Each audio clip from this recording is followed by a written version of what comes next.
Welcome, beautiful people. This is the walkthrough presented by the students of the game, and class begins now. Oh, welcome in. Wherever you are, wherever you may be listening, thank you for making us your home for Williamson County High School football. I'm your host, Gentry, Neese, joined here by the freshly faded up Jett Wilson. Jett, how you feeling? Feeling fantastic, man. Excited to be here. Fantastic. Before we get into the game, because we can't wait, if you're watching on YouTube, please feel free to like and subscribe. We're also available to listen on Apple Podcasts, Spotify, and you can follow us on Instagram for a one-stop shop for everything at Students of the Game TN. And email us at any time at studentsofthegametn@gmail.com. Jett, we're actually going to answer. We got our first question we're going to answer today, and so we can't wait to answer that. Before we do, we want to get a snapshot. Last time, we barely got it before Friday. We want to make sure the viewers out there, especially if you're coming to game because it's another home game, what the weather's going to be like. So actually, Jett, and I'm excited for this. I know you're excited. Man. We have live in the field producer Chuck. Producer Chuck, can you hear us? Can you hear us? Do you have us?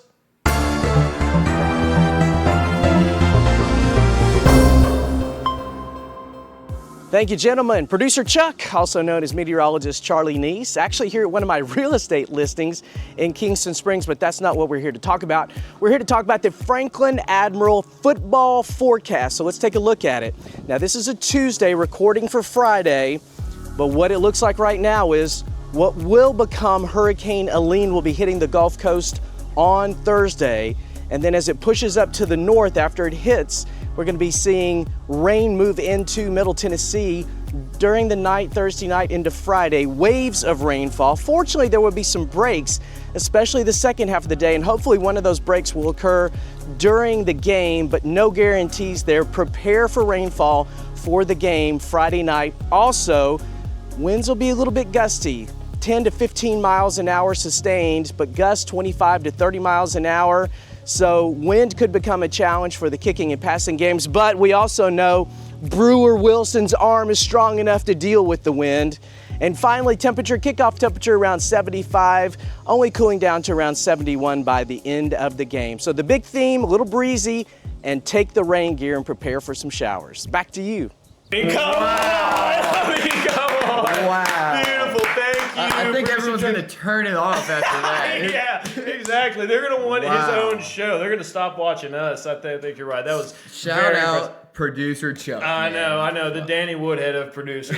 It's just unbelievable. That was awesome. Well, thank you to producer Chuck. Glad you guys get a snapshot of what to expect on Friday night. Okay, here we go. Now we're gonna start with the question. Okay. So we got submitted. Haynes Green submitted us a question. Okay, shout out Haynes. And so we're gonna go to a new segment where we answer and interact with the crowd. Welcome to the segment, the Fireside Chat. Okay, so warm up the hands, get your cup of coffee, sit right back and join us for a fireside chat while we answer Haynes' question. And Haynes' question was, paraphrasing, what would you compare 6A Franklin to in the divisions of Alabama high school football? So 6A is Tennessee's highest division of football, and the highest division in Alabama, to my understanding, is 7A. And so that would be my divisional comp. But Jett, do you have an actual team comp? I know you got some intel. You did some research on this. I don't have a team comp. I more took it from the angle of what 6A as a whole in Tennessee compares to as a whole in Alabama.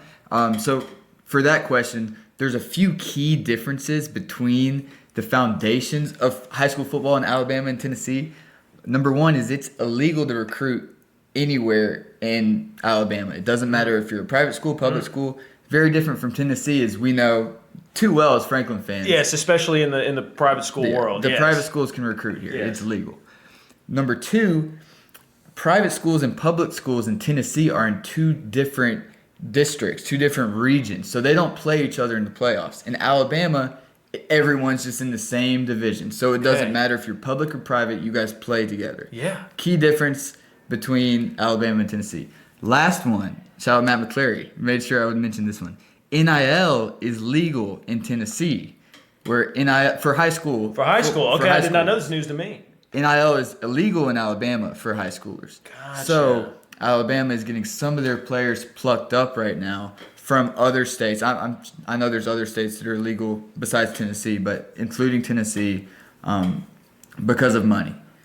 Well, Any comments on that's that? very interesting. I love that. Shout out to you for doing that research. My favorite part is about that recruiting, how it's legal in Tennessee and not, but maybe now that Dilfer's there, it will become legal in Alabama. Maybe he'll change some of the rules and everything. Okay, so I feel like that was good. That answers Haynes' question and everything. Hope we answered that to your. Now switching over, you got anything else? Yeah, I got it. Okay. Keep going. Sorry, I'm so excited. You're Fireside. great. That's why the fire's still going. That's some of the differences in the foundation. Now let's look at actual teams to try to get a better Okay, comparison. got it now. So the only game I could find that was Tennessee versus Alabama was Lipscomb Academy. Lipscomb Academy the last 4 years has played Thompson, Saraland, and Thompson again. So they have traveled to Alabama. The Alabama teams has traveled here. Yeah. Thompson, 7A powerhouse. Okay, awesome. In Alabama. Here we go. Saraland, 6A powerhouse in Alabama. So when Lipscomb had Dilfer, and they were a very strong team in Tennessee, they beat Thompson 17-14. They lost to Saraland 30-31. Wow. So Lipscomb also plays Oakland. Oakland is a 6A powerhouse in Tennessee. So Oakland beat Lipscomb 29-21 in that same run with Dilfer being at Lipscomb. So that's 6A powerhouse in Tennessee beating Lipscomb when 7A powerhouse in Alabama did not beat Lipscomb. This last year, Lipscomb is 1-4 currently. Okay. So they lost to Thompson 27-21. Gotcha. So just a little bit of a comparison I like there. that. I think from talking to Langston Strawbridge, shout out, 6A and 7A in Alabama are really tight. They're both really great regions. They pump out a lot of high talent to college football every single year. I think that a good comparison for Tennessee 6A would be Alabama 6A. I think Alabama has a little bit more talent at the very top end in the state as a whole. But Tennessee also, you cannot forget, the private schools in Tennessee are powerhouses. The top 7 out of 10 teams in the state are private schools. 100%. So them being separated from the public schools weakens the 6A group. Gotcha. That totally makes sense. I think those are all great points that you made. I completely second and agree with all of them. Well done there. I love that. The good research there. Okay, now moving on. We asked an Aflac trivia question. Okay, Aflac trivia question last week. Your other brother, Gage Wilson, actually answered this question. And the question was, when's the last time, I guess, Franklin had a 90-plus yard touchdown drive? Do I understand that correctly? No, it was the last time that Franklin took their starters out. That's right. Okay, they pulled the starters. And Gage's answer was it 21. 21. And his reasoning was, I know because I was a backup and got to play. So it was against Centennial. Against Centennial. There you go, the Battle of Franklin. We love that. We even pick a better game. Okay, now let's get back to these Franklin boys. The fireside chat is over. We've put it out. We're switching over to these Franklin boys. In our last episode, due to Mama Elmore, we promised her a new nickname for Aiden Elmore. And we actually mentioned this in the last one, and this was your idea, and I love it. Because Dr. Defense is such a good name for Donnie Webb, we're not going to change that. You can't. And so since Aiden makes plays in the backfield every single game, practically every single drive, we're going to bestow upon him the nickname of just the Secretary of Defense. How do we feel about that? We like that? It's solid, dude. It's very solid. Okay, if I'm going to give a defensive guy a nickname, I'm going to give an offensive guy a nickname. And if you score touchdowns, you get a nickname. So Jay Flynn hitting his first touchdown. Are you ready? This is new. How about Lumberjack Flynn? Yeah. Lumberjack Flynn. I love that. All right, there you go. Just because he's built like a lumberjack. Yeah, no, we got it. Okay. You didn't need to explain it. No, that was good. All right. Okay. All right. Now that we've got all that out of the way, let's dive into beautiful Friday What we got night. going on What do we got? this week, So we're hosting another home game, which is good news. Summit's coming to town, okay? And before we look at the future, let's take a look at the past. Let's jump back to last year's Summit game. We actually lost that game in Jett. I don't know if you felt the same way last year, but this game was really a tough loss for the boys. I mean, we had all anticipation of winning this game and winning it pretty handedly, and they killed us with a couple of things, mainly like this quarterback power, quarterback run that our defense just could not stop, and that's how they ended up putting some points on the board, and they ended up winning the game, milking the clock because they ran the ball probably, I think, like over 40 times or something crazy, and they milked it between them putting up the points that they had off the quarterback run, and then them just controlling the possession and milking the clock, that we looked up and it was 0-0s and we had lost the game, and this was really a hard loss. Jett, talk to me about any stats or thoughts from last year's game. Yep, final was 13-6 last year. It was a heartbreaking loss, just like you said. They had 360 yards on the ground as a team. Quarterback number 8 had 270 yards on the ground by himself. Wow. Summit had 32 minutes of possession out of a 48-minute game. So they were running the ball, controlling the game, had the ball the entire time. Brewer Wilson didn't play bad at all. 15 for 23, 120 and a touchdown. Pass to Luke Thompson. Thompson King on the defense had 10 tackles. But I feel like we're going to have to say this every preview episode. It's a different Franklin team. Such a different Franklin team. They're playing with so much confidence, and really a different Summit team. And so when I watched the TV copy of when they played Brentwood, they ran pretty much they had multiple plays, but they've got a brand new quarterback, that wasn't the one running all around last year, from what I can see at least, different number and on the TV copy. And they mainly, instead of running more quarterback power, they mainly run this one what's called Buck Reed. And to kind of show you what Buck Reed is, Jett, journey with me over to the chalkboard. Let's go. Okay, so here's what Buck Reed is. You guys got it right there. Okay, so the let's break it down. So Buck Reed. So the first word in that is buck, which really is like a buck sweep, okay? And that's a normal run play, and what that means is that both the guards are going to pull this way, and the tackle and center are going to down block for them. So we call this, they're going to pin, and these guys are going to pull, so we call that pin and pull. Both the guards are going to pull out to get in space, and the running back is going to get the ball handed off and try to get the sideline. Really, the only difference now between buck sweep and buck read, or buck sweep read, is we're not blocking this end man on the line of scrimmage so that they can run the buck sweep, but if he crashes, just like any other zone read, this quarterback is going to pull it and try to get either this hole right here or really try to get the edge. And so they run that a lot against Brentwood, and that is what I would anticipate them being their go-to play against Franklin. Jett, any thoughts on that? Yeah, I agree 100%. This team does not jump out on the tape. They definitely are trying to run the ball. They did not have a lot of success passing the ball in Centennial or Brentwood, the two games that I watched. One thing to note was, so number 8, the quarterback from last year, did play against Centennial. Okay. So I'm not sure if he got hurt or if he maybe got benched. Because when I'm watching Brentwood, I'm seeing 17 out there. So that is interesting. Brentwood's their most recent game as well. But man, 17 didn't show us a lot either. I don't know what the coaches over there are going to do. Another important thing to note, coaching wise, this Summit offensive coaching staff is basically the same coaching staff that Franklin had on offense last year. Franklin, as you've seen, has improved a lot on offense between the years. Yes. So it's going to be something to note. And as a player, it's always nice to get that little get back. Right, exactly. I know the term used around in the NFL world when a player leaves and they play their old team, it's called a revenge game. Okay, that seems extremely harsh. I don't know how the players feel about, when it's different with coaches and everything.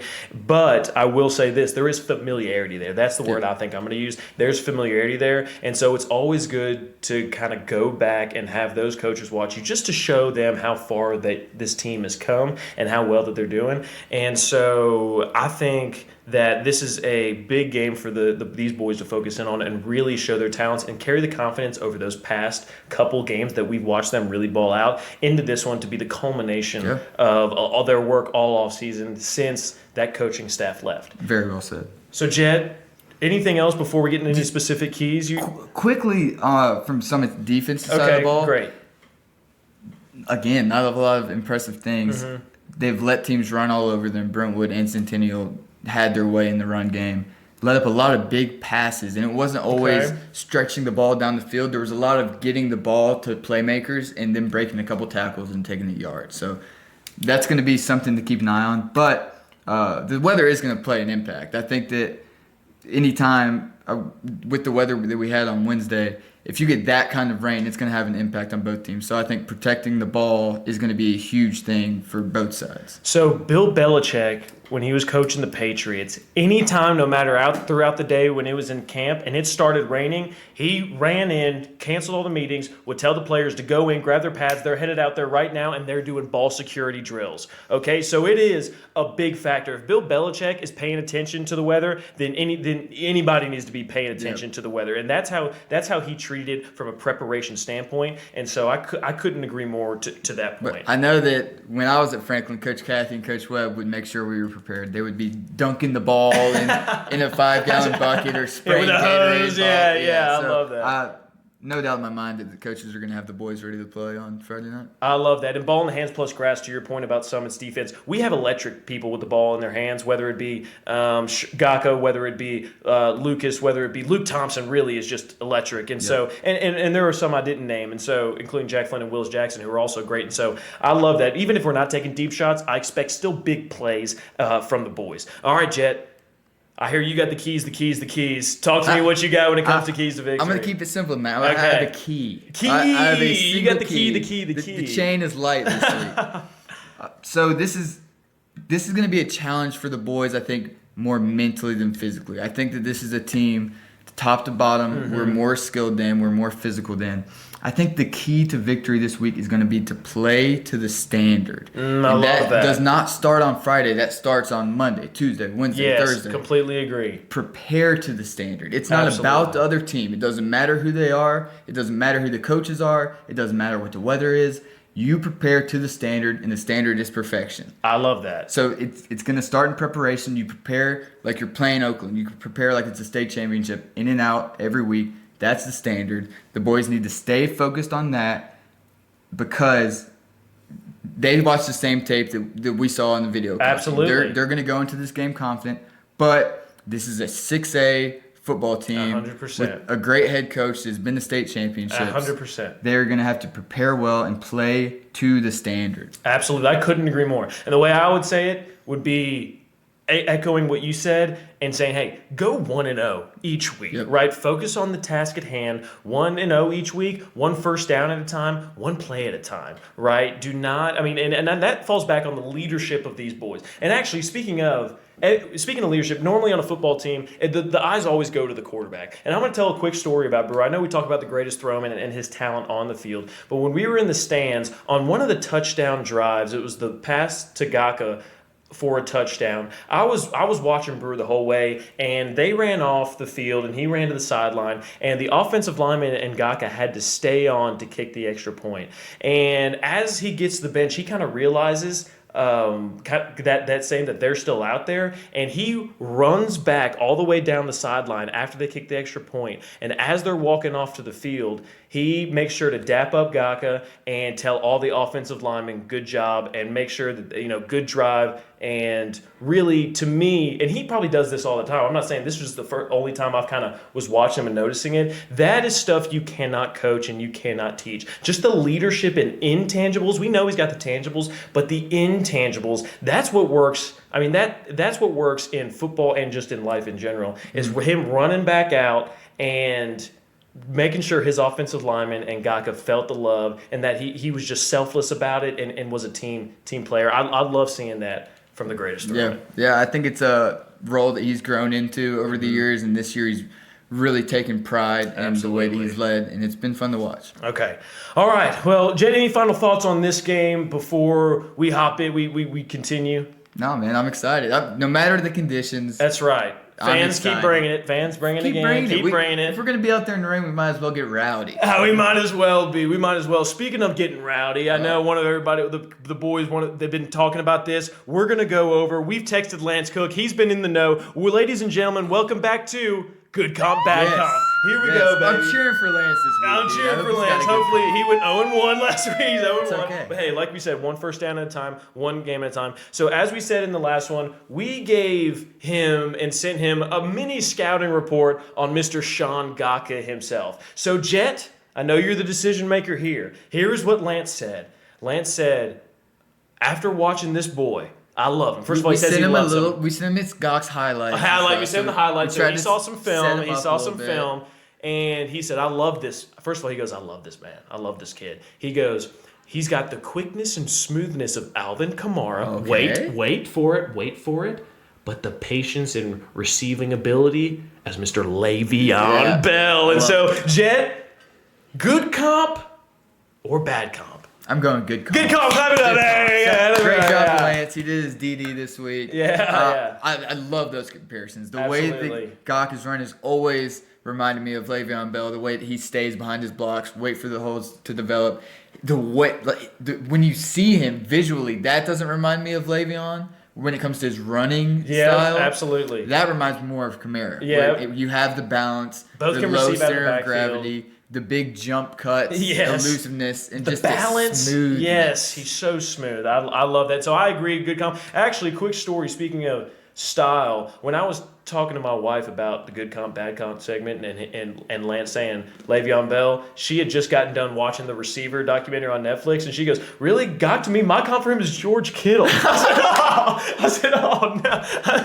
And honestly, I wanted originally like playing style, different position and everything, but honestly, the long blonde hair, the flow, the vibe, and the dog. I think the dog in him, maybe a vibe. Honestly, not a bad comp. I think that was a vibe comp. That was a vibe comp. So we got the I play style respect it. comp and the vibe comp, which we love. We're not against it. it. Okay. All right. Now that we've gotten into all these Franklin, let's give the View Franklin faithful a snapshot of all the other Pulse of the Nation of the upcoming Williamson County games. Ladies and gentlemen, welcome to, Jett, say it with me, the Lightning Round. All right, Jett, do you want to make some picks again? Yeah, let's pick them. All right, here we go. We're going to start off, not too many, we're going to go BA versus Baylor. Interesting. BA's like 1-3, 1-4, so I personally am going to take Baylor here. I know the boys coming in up and down Mont Eagle Mountain down here. I think Baylor's smacking them. I think when I was looking at Lipscomb score, I think Baylor beat Lipscomb pretty well. I expect Baylor to beat BA the same. Okay, next going to BGA Hunter Cove versus Hunter Cove. I don't know Hunter Cove too well, but BGA just dropped one last week to a stud of a CPA team, and so I think they come back. Old Bobby Bentley and the boys come roaring back against Hunter Cove, and I'm taking BGA. Yeah, they might score 80 points. Okay, Brentwood versus Overton. Brentwood looked good against Summit last week. I think they take care of Overton. Brentwood will win big. Nolensville versus Centennial. This is actually a good 5A Wilco matchup. I think Nolensville might come back with a vengeance over Centennial. I'm going to pick Centennial here. I think with what they can do in the pass game is going to separate them from Nolensville. Fairview takes on Creekwood. Mr. FHS, my dad, Producer Chuck. For Producer Chuck, I'm going Fairview. I'll go Fairview. Ravenwood at Indy. Ravenwood's just so talented. I think they take Indy. Yeah, I think this is the first Wilco game we've seen from Ravenwood. Okay, first division game, yeah. So I'm excited to watch that, but I'm going to go Ravenwood as well. Perfect. Page at Glencliff is our last one. I'm probably going to take Page, how they just kind of dominate there in their division of 5A. Glencliff got killed by Nolensville, so I'll pick Page. Perfect. All right. Well, now that we've gone through all the high school games, Jett, we're going to move up, take a step up for you NFL fans out there, and we're going to welcome you to, as you know, professional bettors are called sharps. We're going to go through our betting advice. We're not professionals, okay? So welcome to the Sharp Tank. Dun, dun, dun, dun, dun, dun, dun, dun, dun, dun. Are we harmonizing that a little bit? That's pretty good. All right, we'll have to work on that. All right, so we're going to do it a little different. We felt like we were rapid firing and last week when we did every game, so we're just going to focus on the primetime games, and then each of us are going to pick a non-primetime game we like, and then each of us are going to do a parlay. So that should be a little more easier to follow for everybody. So Jett, the first primetime game is Thursday night. You've got the Cowboys going up to New York at MetLife Stadium to play the Giants. Dallas is -5.5. Yeah, Cowboys, man, they dropped the last 2 games at home, something I definitely would not expect. Malik Neighbors balled out last week, man. I think he's going to be a great receiver in the league. And he may show up in my parlay. Just letting you know. I don't think that's a bad call. Yeah. I think he's going to be a great receiver. I don't think it's going to be enough. I'm going to take the Cowboys to cover. Is it 5.5? 5.5. I'll take All right, Cowboys. I'm actually going to fade you on this a little bit. I think the Giants have started to find something in Cleveland because Cleveland's got a good defense. I think Dallas is still searching a little bit with the new defensive coordinator and Mike Zimmer. So give me the Giants +5.5. I don't know if I would take a money line, but I'm taking them to cover. Yep. Now from Thursday night, we go to Sunday night, the 7:20 game, Bills at Ravens. Baltimore's -2.5. Yeah, this is a tough one, This is a very tough one. I'm really excited to watch this game. Ravens almost let one up last week against the Cowboys. I know. A little fourth quarter comeback. the Bills continue to impress me every single week. They're outperforming my expectations. It's in Baltimore. It makes me want to pick the Ravens, but I've picked against the Bills this year, and it's come back to bite me against the Cardinals and against the Jags. I'm going to trust Josh Allen in this one to cover 2.5. I don't know if they're going to win, but I think it's going to be a very close game, and I picked the Bills to cover. I agree. I'm actually going to agree with you on this one. I think that they have just really started humming. I think that fact that Stephon Diggs moved on and they don't have to worry about any sort of outside chatter, and he had a whole offseason with new offensive coordinator Joe Brady. Love it. Okay, love Joe Brady. Brady. And so I think they've really found they're good and balanced, and they're humming. I'm ready to fall in love with the Bills all over again. Yeah. Okay, now moving to one of the Monday night games. The early game, Titans at Dolphins. But don't forget, Dolphins I think they still have Skylar Thompson.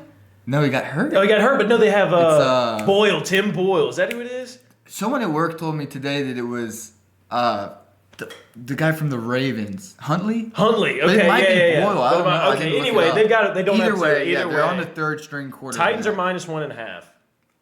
Man, the Titans are just stringing me along the season. I know. If you ask my mom what happened on Sunday, she had to hear me rant for about an hour about how we need to fire everybody, get the number 1 pick, and start from scratch. Yeah. But I've had a couple days to settle down. All right, let the emotions simmer a little bit. Fixable mistakes. I think we have a young quarterback who's talented, and I'm still holding hope he's going to figure it out. I think we have a new coaching staff, a lot of new pieces, and they're going to put things together. I think that Monday night against the Dolphins, we're going to have one in the win column. All right, so I'll take us to cover. I'll take us to cover. -1.5. I love that. Pat McAfee put it great with all of Will Levis's turnovers. He said, "That's just Will Levis football." You know what I mean? Okay, he said, "That's just." That makes me want to cry. Yeah, you just got to accept it. That makes me want to cry. You just got to accept it. And so I like it though. I mean, the Dolphins just couldn't move the ball, but I like the Titans -1.5, and I think eventually they're going to get it figured out. Okay, the other Monday night game, this is a great one. Seahawks at the Lions. Detroit is -3.5. And that's such a tough line, man. I wish you could give me 3, and I would take the Lions in a heartbeat. They're really hard to beat at home, even though we saw Baker do it a couple weeks ago. We did. I like this Lions team a lot. I think they're going to go far this year. I'm going to pick them to cover against the Seahawks. I'm actually going to fade you on this because I think the Seahawks can really play Detroit at their own game this year. They've really ran the ball well, and so I wouldn't pick them to win, but it's 3.5, and so I think they cover 3.5 because I can see Detroit winning by a field goal. It's such a tough line. It is a tough line, and so that's what I'm doing. And then Jett, that's all the primetime games, and so now I'm going to pick my favorite line. Line of the week. My line of the week. They have the Cincinnati Bengals traveling to Carolina and Andy Dalton. They're Andy Dalton's old team, the team that drafted them. And the line is still Cincinnati, even though they're 0-3 and have had 2 tough losses, really 3 tough losses. Cincinnati's -4.5. I think Andy Dalton really has found something, and I think he's come back with a vengeance against his revenge team. Give me the Panthers +4.5 against the Bengals. I love that line, man. Okay. I'm going to go for my line of the week. Give me Steelers -1.5 versus the Colts. Man. I think the Steelers have a great defense. I think they've had a great defense for the last couple of years, and Kenny Pickett's been holding them back. Okay. I think that they have Justin Fields now. They have a 3-0 team. Anthony Richardson has struggled pretty heavily to start the season. I don't know if they're going to be able to run the ball very well against the Steelers defense. I think Steelers versus -1.5 versus Colts is free money. Okay, here we go. I love that. I'm actually going to segue that into my parlay pick because I want Steelers Colts under. Okay, give me the under. It's at 40 right now. Give me Malik Neighbors anytime touchdown scorer tomorrow night. Give me Zach Charbonnet, the new running back now that Kenneth Walker is out for the Seahawks, over rushing attempts. He had 18 last week. Give me Jaden Daniels. His rushing yardage has dropped each game. Give me Jaden Daniels under rushing yards because he plays the Cardinals, whose defense knows Kyler Murray. Okay, and then finally, give me James Cook and the Bills anytime touchdown scorer. That's 5. That's a 5-leg parlay. Should be good odds. Jett, go. What's your parlay? I'm gonna keep it simple. I got a 3-leg anytime TD parlay. First, give me Tank Dell for the Texans. He had 7 touchdowns last year. He's yet to find the end zone yet. But they played the Jaguars this week. We saw Josh Allen and the Bills tear apart the Jags passing defense. Jags play more man coverage than anyone else in the league. I can just see Tank Goodell catching an over route for a touchdown, man. Feel confident about Tank. Give me Saquon Barkley. All day. Saquon is a touchdown machine. So is the last guy, Alvin Kamara. Both touchdown machines. They both play bottom 10 rush defenses in the league. Come on with it. So give me Tank, Saquon, and Kamara anytime touchdown. I love it. Here we go. Well, thank you guys. That concludes our show. Can't wait to see you guys on Friday night to cheer on those Admirals. Thank you for making us your home for Williamson County High School football, and I hope you have a great rest of your week. We'll see you there.